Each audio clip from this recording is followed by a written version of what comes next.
Welcome to Right versus Left News, your daily briefing on the stories that matter, told from both sides of the aisle.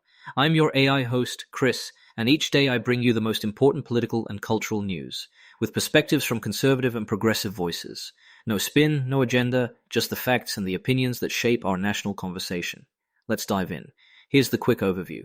In the Middle East, President Trump says the US may soon wind down operations against Iran, even as the Pentagon sends more ships and Marines, and Iran threatens tourist sites.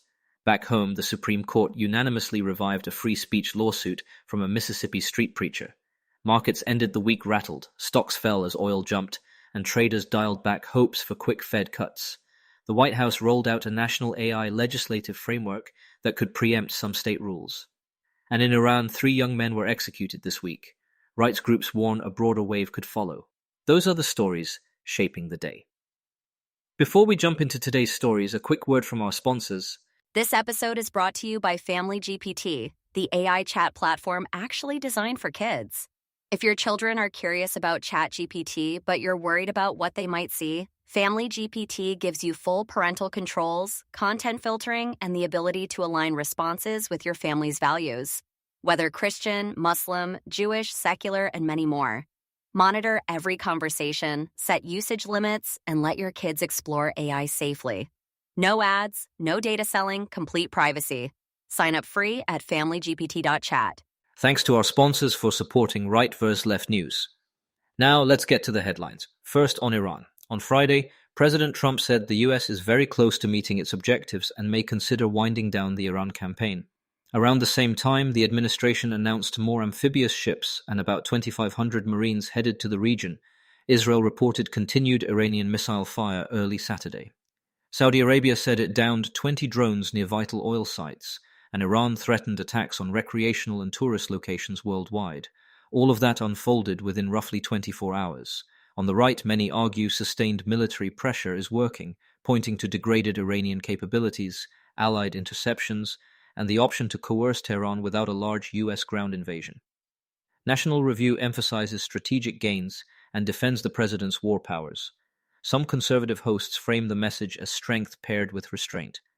On the left, commentators flag mixed signals, talk of winding down paired with new deployments, and warn that mission creep could prolong energy shocks and global risk. The Washington Post links oil market turmoil to political and economic costs at home and questions whether an orderly end is realistic without a plan for the Strait of Hormuz.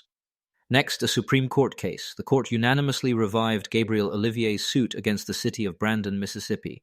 Olivier, an evangelical street preacher, says a local ordinance corralled demonstrations into a protest zone and violated his First Amendment rights. He had previously pleaded no contest to violating the rule, and lower courts said that barred his civil rights case. The justices disagreed.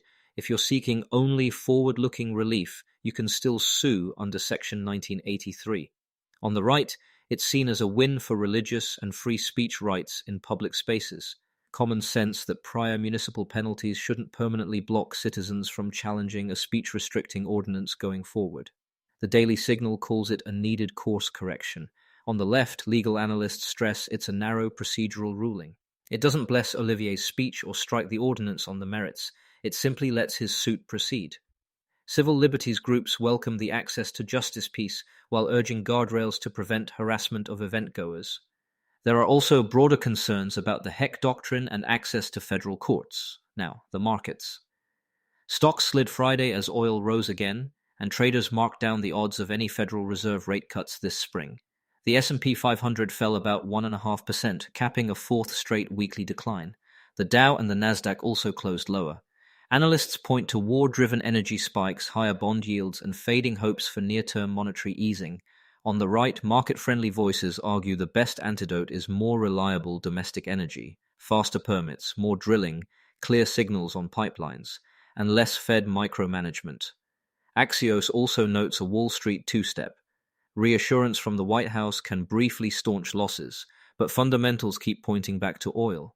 On the left, progressives warn energy price shocks will cascade through food, shipping, and housing, hitting working families hardest. The Washington Post stresses the political risk of pump price spikes and the need for consumer relief tools, reserve releases, antitrust scrutiny, and conservation to cushion households. We'll be right back with more of today's news after this brief message. This episode is brought to you by Family GPT, the AI chat platform actually designed for kids. If your children are curious about ChatGPT, but you're worried about what they might see, Family GPT gives you full parental controls, content filtering, and the ability to align responses with your family's values, whether Christian, Muslim, Jewish, secular, and many more.